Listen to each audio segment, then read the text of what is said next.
Les ondes de Limo. Osez la curiosité pour votre bien. Anne-Sandrine Di Girolamo.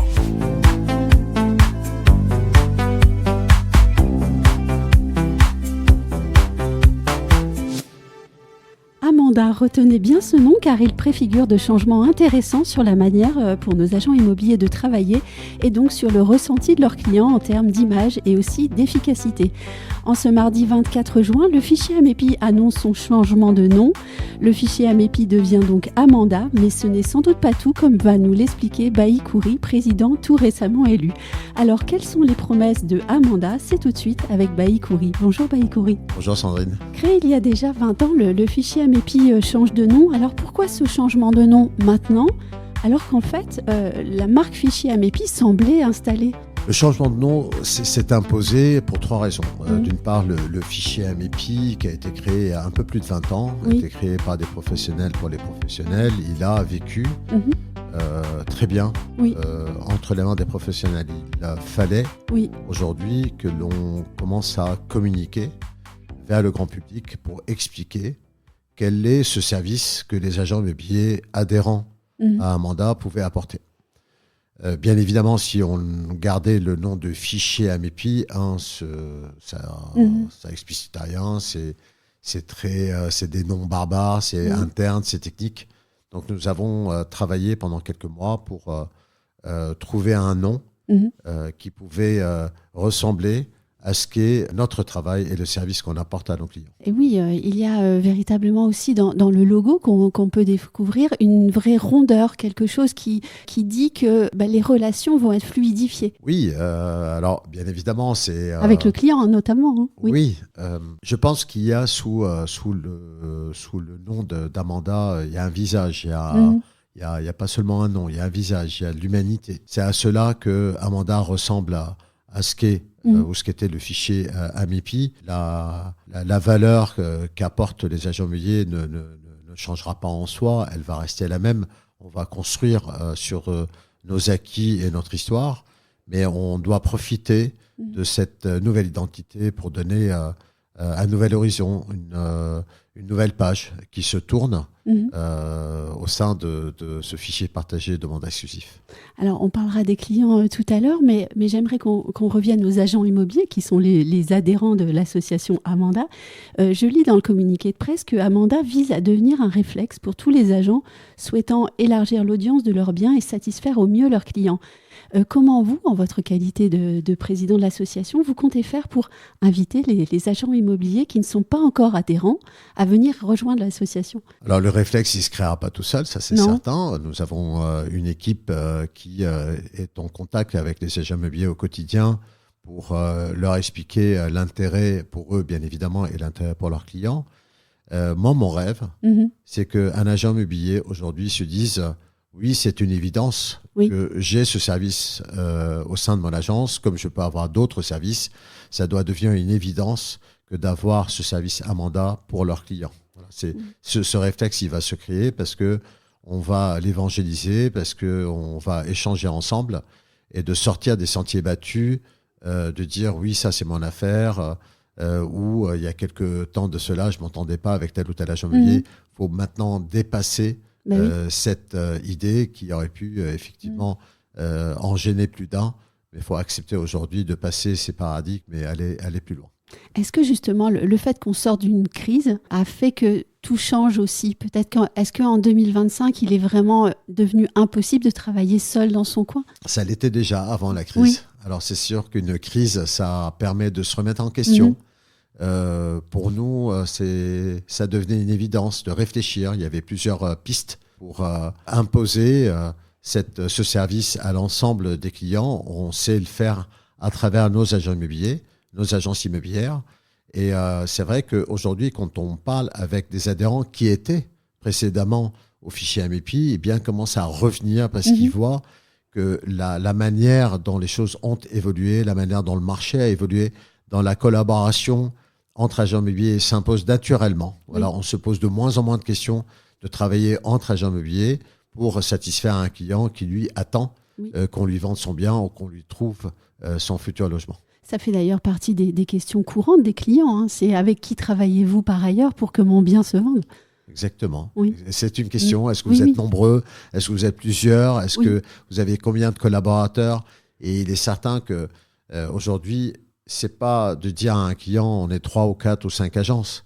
C'est de dire on est 5, 10, 20, 30, 50, 100, 200 collaborateurs pour vous aider à résoudre votre question immobilière pour laquelle vous êtes présenté, vous êtes venu nous voir. En parlant de chiffres, justement, on peut peut-être dire combien d'utilisateurs a aujourd'hui de Aujourd'hui, il y Amanda? a 15 500 utilisateurs au sein d'Amanda, ce qui permet déjà dans un premier temps de rayonner dans certaines régions de manière très large.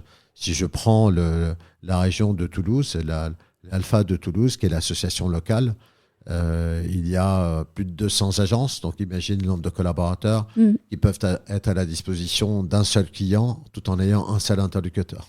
C'est ça qui est la force une force de frappe, une force de service que peuvent détenir certaines associations locales et qu'on doit travailler pour la propager, pour dupliquer ce type d'association.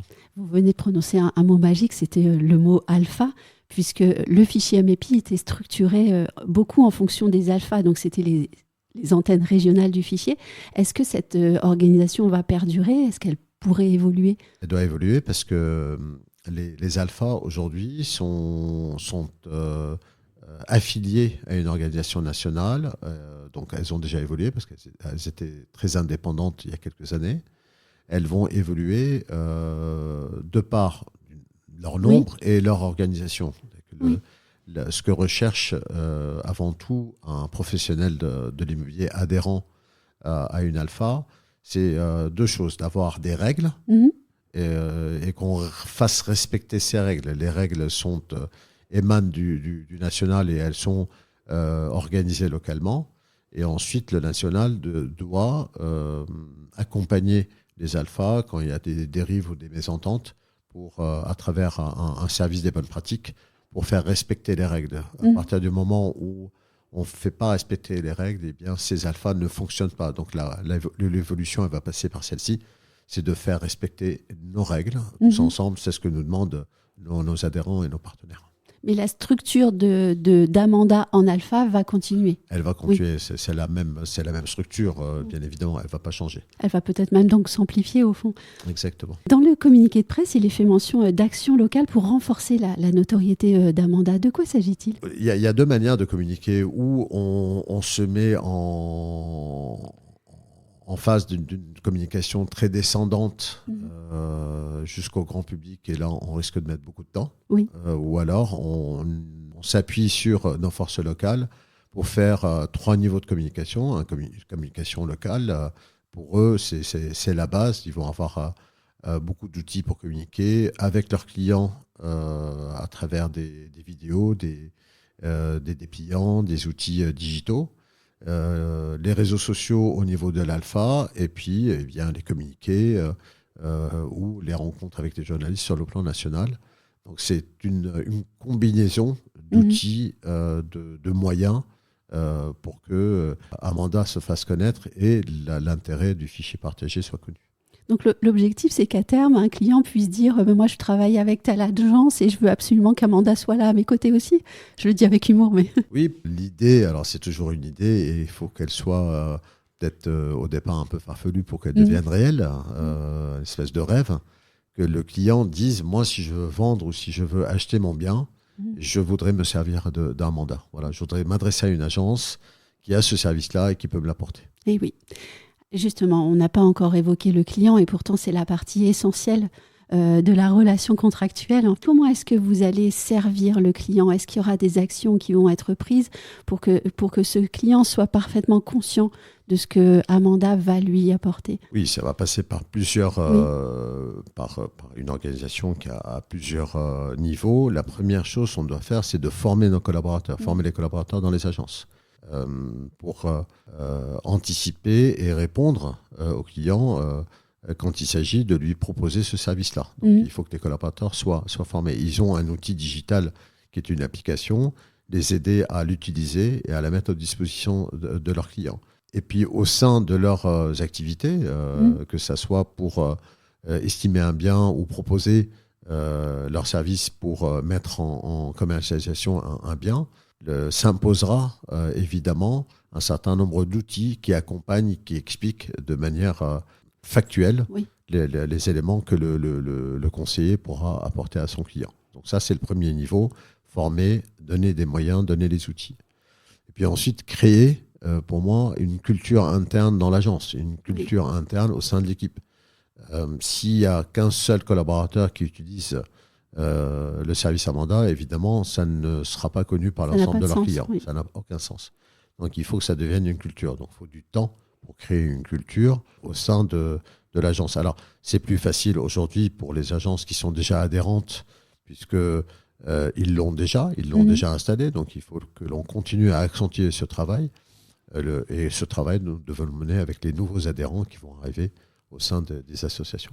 Est-ce que le client pourra, de façon factuelle, voir une différence entre un bien mis en vente par une agence qui n'a pas Amanda et un bien mis en vente par une agence qui utilise Amanda ? Oui, parce que certains de nos adhérents ont même anticipé en disant qu'on pourrait tout simplement afficher sur le bien qui est proposé le label, si je veux employer le terme d'Amanda, ou tout simplement dire qu'il est dans un fichier partagé, que l'acheteur, s'il vient en agence, qu'il soit en regardant la vitrine ou en allant sur un site internet, de voir, ou sur un portail, de voir que ce bien, il fait partie de biens partagés entre les agences localement. Dernière question, peut-être un peu plus personnelle, mais jusqu'où le président d'Amanda souhaite emmener ce projet ? Là, vous allez toucher le domaine du rêve. Oui, oui, c'est pour ça, c'est la dernière question, toujours. Moi, mon rêve, ça fait maintenant 40 ans que je fais de l'immobilier et je me dis que j'ai cette chance de pouvoir accompagner cette idée qui est née il y a plus de 20 ans par la force de 2 agents immobiliers accompagnés de syndicats de la profession. Bien moi je suis l'héritier de tout ce travail et en tant qu'héritier je voudrais le rendre plus fort, plus haut, plus important vis-à-vis de la profession et surtout plus sereinement pour que ce service s'installe naturellement au sein de nos agences, que ça devienne quelque chose de presque d'anodin, de normal, qu'on puisse mettre au centre de nos préoccupations le client, qui passe largement et bien évidemment au-delà de nos préoccupations personnelles. Beaucoup de force et de sérénité en même temps. Exactement. Merci beaucoup Baïkouri de m'avoir accordé cet échange en ce jour de sortie, si je ne me trompe pas, du premier communiqué de votre mandat de président en fait. Exactement. Et bienvenue à Amanda. Il me reste à vous remercier, vous qui nous écoutez, de votre fidélité. J'espère que ce podcast vous aura été utile et je vous dis à très vite pour un nouvel épisode. Retrouvez les Ondes de Limo sur ondedelimo.com, les réseaux sociaux et la newsletter.